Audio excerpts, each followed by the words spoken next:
Salut, dans cette vidéo, je vais te montrer comment utiliser Zotero. Alors, c'est relativement simple comme procédé. Tu vas tout d'abord te rendre directement sur le site de zotero.org et ici, tu vas devoir télécharger le logiciel de Zotero. Donc, tu vas venir cliquer là sur télécharger et là, tu vas venir sélectionner pour Windows. Donc, tu devras d'abord télécharger Zotero tout simple. Après, tu devras télécharger son connecteur à ton navigateur. C'est vraiment très important et ça t'aidera beaucoup. Donc, tu pourras venir cliquer là sur télécharger. Et là, tu verras que Zotero sera en cours de téléchargement. Ensuite, tu vas venir cliquer sur installer le connecteur Chrome. Donc là, ça te redirigera directement vers le Chrome Web Store pour les extensions. Donc, ce que tu vas faire sera de venir cliquer sur ajouter à Chrome. Là, tu vas l'ajouter. Et là, il y aura aussi le téléchargement de ton extension qui ne prendra pas vraiment beaucoup de temps. Et une fois que ce sera fait, là, comme tu peux voir, l'extension sera ajoutée à Chrome. Donc, tu pourras venir cliquer là sur gérer les raccourcis, mais ce ne sera pas nécessaire. Là, tu pourras voir que ce sera inséré sur Chrome.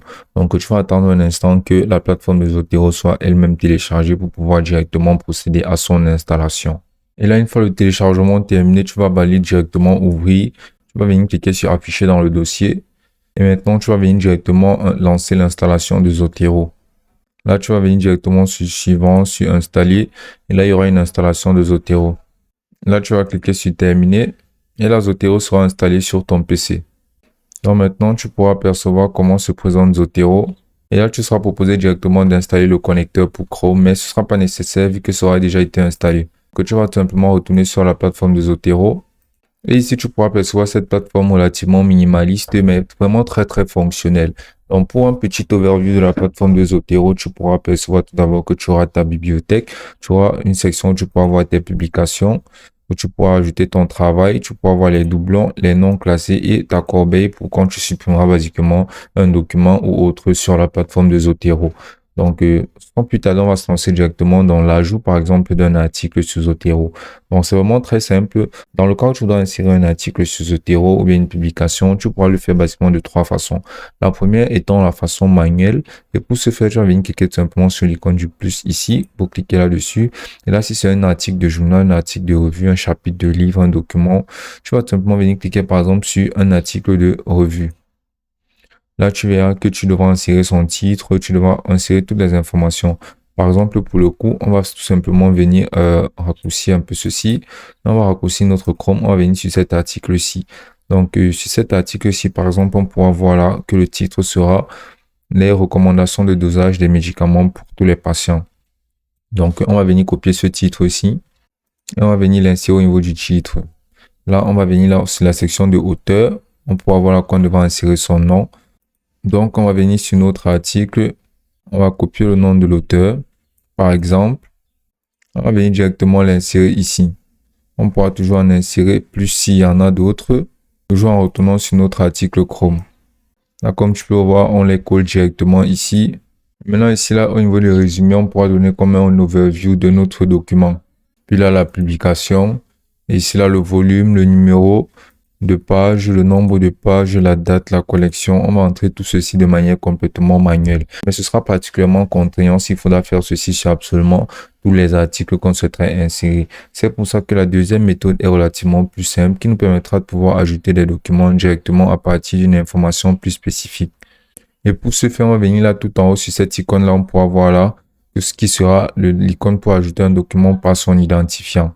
Là, on pourra voir qu'on demandera d'entrer des ISBN, des DOI, des PMED et autres formats. Donc, ce qu'on va faire sera de retourner tout en haut de l'article pour rechercher notre PIMID. Là, on va venir voir le PIMID ici. Tout ce qu'on aura fait maintenant sera de venir copier cet identifiant-ci. On va venir recliquer là-dessus. Et là, on pourra voir qu'on va tout simplement le coller et là, on va appuyer sur Entrée. Là, ça recherchera automatiquement notre article à partir de celui-ci.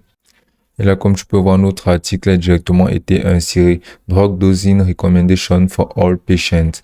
Et là, en cliquant dessus, tu pourras voir que toutes les informations là, ils sont insérées, que ce soit le volume et absolument tout inséré de manière complètement automatique, les auteurs et tout, grâce à la plateforme de Zotero. Donc, on aura une documentation complète de notre article, on aura l'article en lui-même. En cliquant sur cette flèche, on pourra apercevoir là le texte intégral, c'est-à-dire notre article en lui-même en format PDF. Là, en cliquant dessus, on peut apercevoir absolument tout l'article disponible à portée de main grâce à Zotero, ce qui fait d'elle vraiment une très très bonne plateforme. Maintenant, la troisième méthode qui est tout aussi simple, c'est tout simplement d'utiliser notre extension qu'on a eu à télécharger au préalable. Donc pour ce faire, on va venir cliquer là sur les extensions et là on pourra voir la Zotero Connector. On va venir cliquer dessus et là on va venir cliquer sur les trois points alignés juste à droite et là on va venir cliquer là sur enregistrer dans Zotero. Là on va venir voir Save to Zotero Web Page with Snapshot. Et là on va venir cliquer là sur Save sur Zotero. Et là, comme tu peux voir, ce sera directement importé depuis mon navigateur sur la plateforme de Zotero sur mon PC. Ensuite, tu pourras toujours avoir droit à d'autres fonctionnalités sur Zotero, telles que le fait de pouvoir créer des documents pour ranger qui s'intitulent des collections. Donc, pour créer tes collections, basiquement, tu auras juste à venir cliquer tout simplement là sur nouvelle collection qui est tout en haut là sur cette icône de fichier-ci. Là, tu pourras entrer par exemple une collection, par exemple comme pharmacologie. Et là, tu vas appuyer sur OK.